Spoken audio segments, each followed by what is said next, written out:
What I like most about being a psychologist is being able to help people overcome problems and obstacles that occur in their lives. Mental health has such an awful stigma, and I really enjoy helping people realize that you don't have to be crazy in order to need support and to overcome challenges.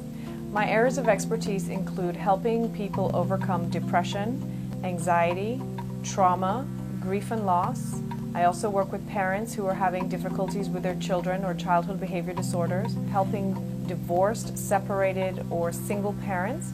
effectively collaborate and co-parent their children in a safe and healthy environment. Because I have both a psychology and a coaching background, I'm able to use the tools from both to help people move forward. If you are struggling with weight loss, if you're struggling with depression, if you're struggling with anxiety, if you've experienced trauma in the past and you just want to get past it and get on with your life, my goal is to help you get there much quicker and much faster than you can do by yourself. If you'd like to know more about me and the services that I provide, please check out my website, which is emotionalwellnessdoctor.com,